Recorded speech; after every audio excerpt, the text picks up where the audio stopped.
Thank you for joining me on another weekly lesson.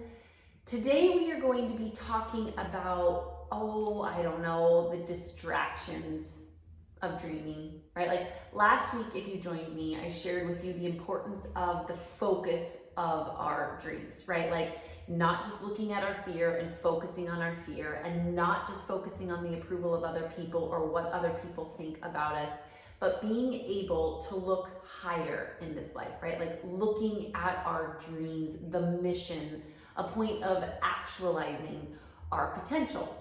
And many of you, I'm sure, if you spent the last week really trying to focus on your dreams, like focus on the thing, I'm sure you were presented with one or two or 100 distractions that tried to get in your way. And rightfully so, we blame a lot of people and a lot of things on distracting us, right? Like our schedules or our brother's, cousin's, sister's friend, or the economy, or on and on and on, right? Like we have all of these different reasons and excuses that distract us from actually accomplishing or manifesting our dreams. And so I'm going to help you really compartmentalize the three greatest distractions, or really what I call the tricky triplets, that will try to get you off the path of living your dreams, off the path of focusing on the mission, okay? And they all work together, which is why I wanted to share them in one weekly lesson for you, because they're just triplets. They go together. We go together like bam, lama, lama. Should have been ding dong. Yeah, that. Anyways, here's what they are: avoidance, busy, and comparison. Those three.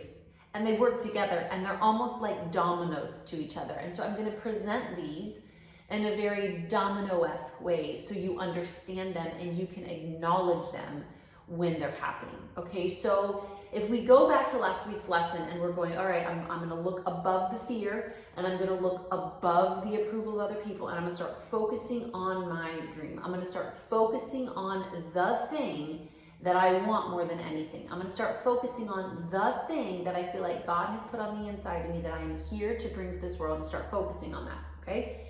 And we wake up on a Monday and we hit rock and roll and we are ready to do this, okay? And then all of a sudden we start to realize that it's hard.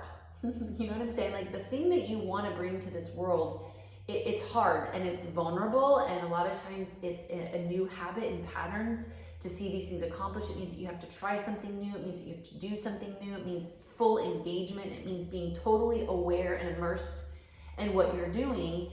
And immediately what can start to happen is what I call this shift into avoidance, because that's really what it is. Immediately you're focused, you're looking at where you want to be going, and then all of a sudden you get triggered with some insecurity. You get triggered by what someone says. You get triggered by the fear of failure, right? Like that doubt and worry creeps in, or those old habits or old mindset patterns or whatever it might be finds its way in.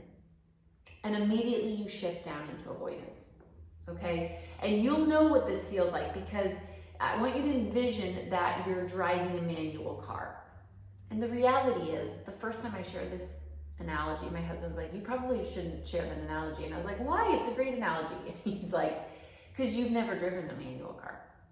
But it doesn't mean I don't understand how they function, okay? But what I want you to envision is that when you decide that this is where you want to be, right? Like your dreams, you want to get your butt to where your dreams are.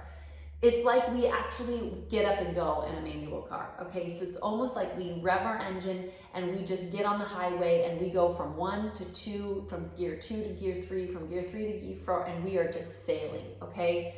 But the minute I'm sailing and all of a sudden I notice out of the corner of my eye another car coming into traffic, right? Or all of a sudden I notice down the road that I see a detour, right? Or all of a sudden I see on the highway exit to limiting beliefville, or exit to you should probably doubt what you're doing, or exit to like, you know what? This is too pie in the sky. This is absolutely impossible, Bill. And you shift down to move over. You shift down to get off the highway. You shift down to accommodate someone else. You shift down because, heaven forbid, you be this fast and this passionate. You shift down because you feel insecure, and all of a sudden the worry and the fear and the doubt becomes louder, and you shift into a lower speed. This is what avoidance is going to feel like. And so what avoidance starts to do is, oh, I'll do it later. I'll do it when it's easier. I'll do it when it makes more sense. I'll do it when they approve. I'll do it when, I pay all my bills. I'll do it when I find the job. I'll do it when, okay? And then we start to think that there is a better time to do it, right? As though the fear will go away or the judgment from other people are going to go away. And all we're doing with avoidance is really just prolonging the pain. Right? We're just starting to practice attributes that will keep us from what we want longer. So now, even though we might still be on the highway of where we want to go, we've slowed down exponentially, and we've started to practice the skill of avoidance. And that's the problem. We did a podcast on this a couple weeks ago, and we talked about that avoidance. The problem with avoidance is we actually start to see ourselves as avoiders, and now we will call ourselves, I'm just a procrastinator. I'm just an avoider. I don't like having the hard conversations. I don't like doing the hard things. And we actually create an identity around being an avoider. That's where the collateral damage is done. Okay, and so avoidance of doing the hard things is our first shift out of alignment with our dreams. You can't avoid it and accomplish it at the same time. You can't shift down and expect to be where you want to be when you want to be there. You can't move into the direction of prolonging the pain if you actually want to heal and be whole. You're going to have to pick, okay? But if you're not aware that avoidance is actually a distraction, it's actually a stage left to accomplishing your dreams, my hope is that you're going to be aware of it when it happens, because that's the opposite of avoidance, is awareness, is being able to check in to go, oh shoot, I'm shifting. I'm putting off till tomorrow what I know I can do today. I'm putting off the hard conversation instead of just having the conversation. I'm saying that I'm going to go to the gym tomorrow. No, I'm going to go today. I'm waiting for the perfect scenario when the perfect timing is just now. Doing it in a very imperfect way. It's being aware and then continuing to move forward, right? You will feel yourself shift down into avoidance. I'm going to encourage you to shift up into awareness, okay? But for most people, if you don't shift up into awareness, you're going to shift down a gear again into busy.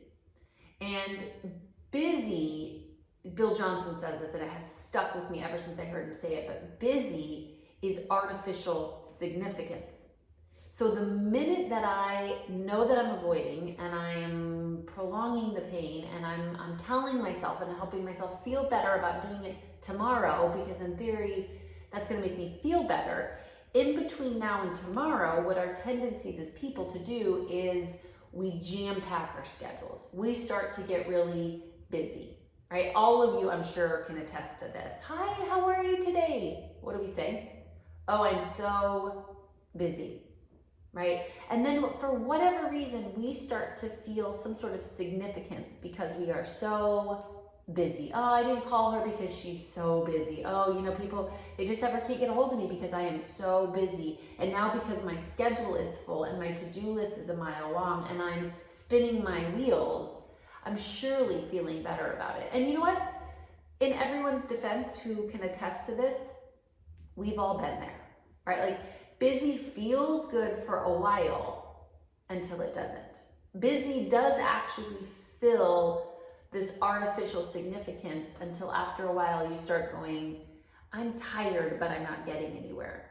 I'm exhausted, but I'm not closer to my dream, right? Like, I feel like I'm doing a lot, but I'm more unfulfilled than ever before. Anyone attest to that? Like, you're busy when you have a lot going on, but when you look back over the last 30, 60, 90 days, or even 3, 4, 5 years, you're not progressing. You're not becoming the best version of you. You're not actualizing in your marriage, that your finances aren't growing, your wealth isn't building, like your dreams aren't impacting more people. You will know that you've shifted into busy when you're on a treadmill, which means you're running fast, let's be honest, but you're not getting anywhere, okay? And Darren Hardy says this, and I love this quote. He says, busy is an illusion to really help you just not do the work that you're avoiding. So you see that tie? So I start to avoid it. And then I create this illusion that I'm doing something that makes me feel better for a minute, only I'm actually just staying away from the work that I should be doing, the work that I'm born to do, right? Like the work that we're avoiding is where the magic happens.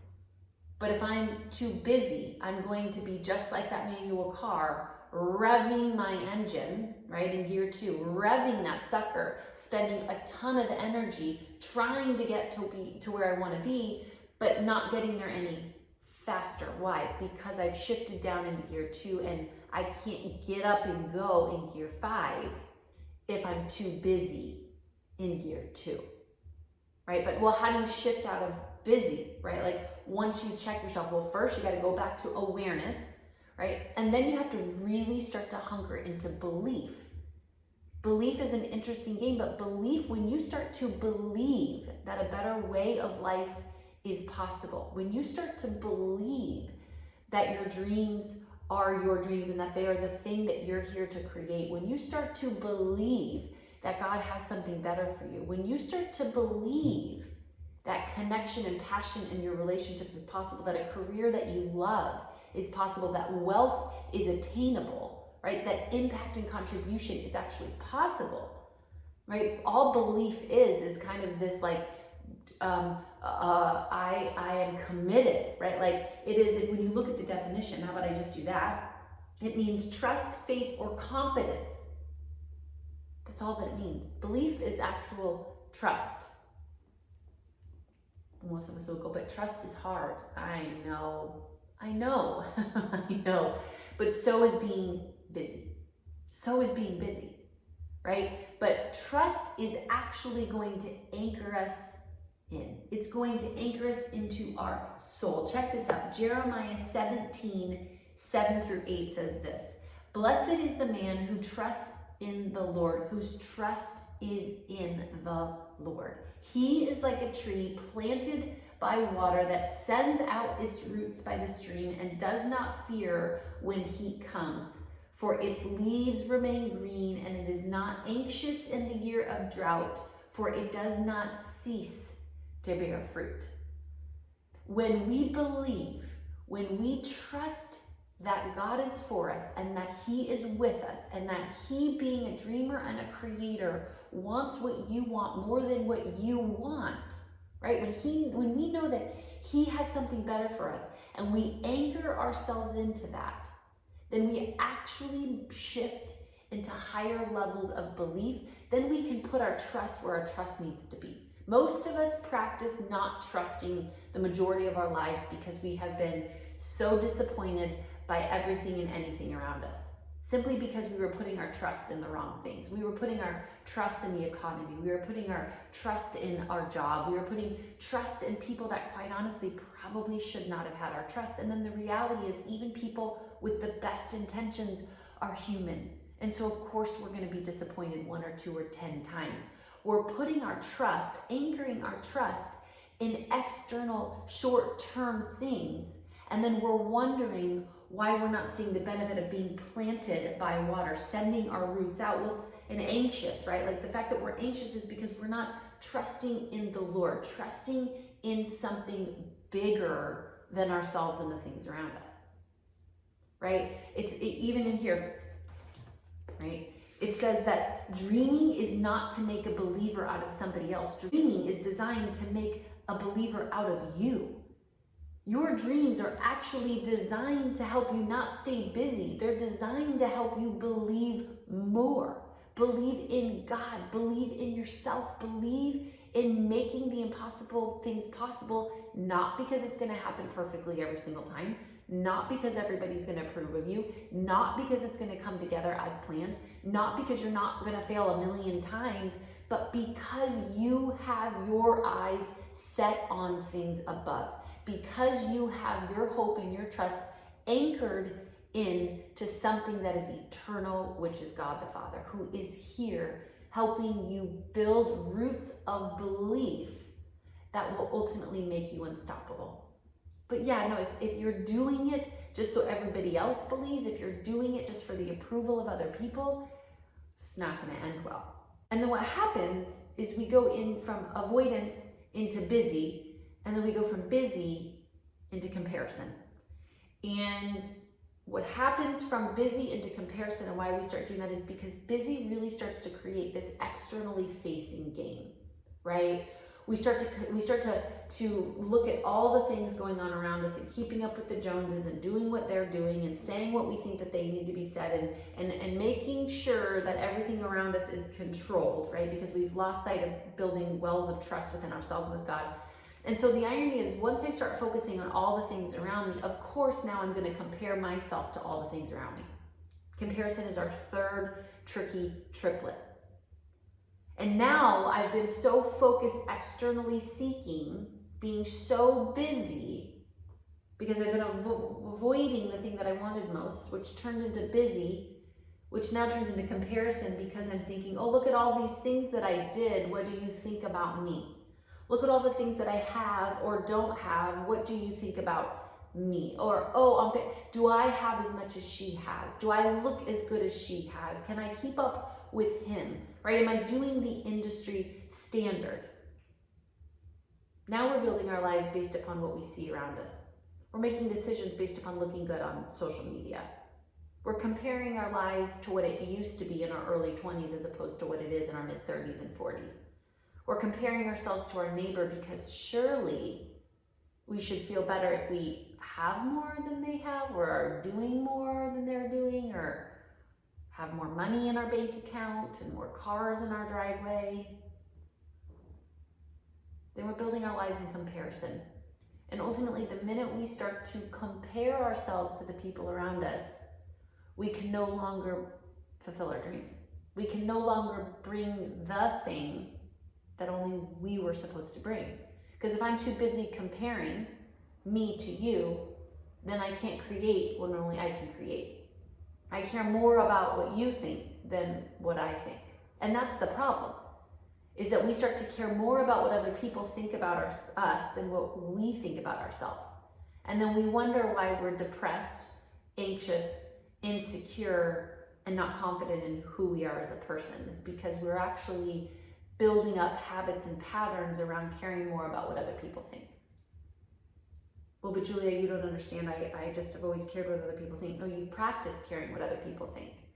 And it's why you're creating a life that's so worried about what other people think, but not because that's how God made you. It's just a way of practicing. And so instead of comparing yourself, what I'd like to encourage you with is to actually create for yourself. Stop looking around you and doing it for them, and instead look within you and do it because you can't not do it. Create what's never been created. Do what's never been done. Bring what's never been brought. Not because you're trying to be different, but because you already are different, and therefore the world needs your flavor. The world needs your song. The world needs your book, your business, your love, your contribution. It needs what you have. It doesn't need more of the duplicate of what it already has. If we all just continued to create a duplication around us, then our world would never evolve. It would never be better. Because our world needs you, and it needs me, it needs us being who only we can be, not because we're worried about what everybody else is doing, but because we're so keyed in to doing what God called us to do, because we are full of belief, we're full of trust, and we are planted like a tree planted by water that sends out its roots by the stream and does not fear when heat comes, does not fear what other people think, for its leaves remain green. Why? Because it's green. It's not supposed to be red or blue or any other color than the color it is, right? And it's not anxious in the year of drought, for it does not cease to bear fruit. Why? Because it's connected to its source. Because it's aware instead of avoiding. Because it believes, it trusts instead of always being busy. And because it creates instead of comparing. This is the distractions that are going to try to rob you of your highest point, of your actualization, is the avoidance of, then the busyness, and then the comparison. And it shifts us into a whole nother lane and another energy level, when the reality is It's going to be a choice to actually stay aware in full belief, total trust, so we can create. It's one or the other. And both are hard. You guys know this, I say this all the time, but we're gonna have to pick our heart. Avoidance is hard, awareness is hard. Being busy is hard, truly believing and trusting is hard. Comparison is hard, creating something new that you've never done before is hard. Pick. And my question, ultimately for me, says, okay, well, I need to pick the one that's gonna get me to where I want to be. These are the tricky triplets that will try to take your focus off of the thing, the mission. And I'm going to encourage you today to be mindful of those tricky triplets. Doesn't make you bad, it makes you human. Doesn't make you wrong, it makes you just like me. We are all going to be faced with something to avoid today. And if we take that avoidance into tomorrow and into the next day, it's likely we'll shift down into busy. And if we continue to be busy and teaching ourselves to be busy and just so that we can appear to be significant, then we're going to start to feed the need to compare ourselves to make sure that we are significant. And so then we're going to be doing things for love as opposed to from love. And we'll just keep spinning and spinning and spinning. And today I would like to remind you that there is a different way. There's an opportunity in every single day to shift up into awareness, to be more aware of where you're going and why you're going there. For every moment, every opportunity that comes your way, to dig deeper wells of belief. Do you believe? Do you trust? Not the things around you. I'm not asking you to do that. I'm not asking you to trust people who haven't earned it. I'm not asking you to put your trust in things that are temporary. I'm asking you to put your trust where it needs to belong, your belief where it needs to belong, in God and in the dream that He's given you, to believe that and then to create, to do something, to bring it about, to bring what only you can bring to the world around you. That, my friend, will get you exactly where you want to be, but you're gonna have to trust. And then you're gonna have to create. And then you're gonna have to rinse and repeat, rinse and repeat, rinse and repeat. So today I encourage you to watch out for those tricky triplets and be aware, build belief, and have some fun creating. Oh, and then of course, do not forget, we are weeks away from the launch of my book, Dream, I Dare You. Make sure that you text DREAM NOW, all capital letters, one word. Text DREAM NOW to 22999 to be a part of that launch. And of course, make sure you hit the like and subscribe button and send this to one dreamer who needs this empowering message today.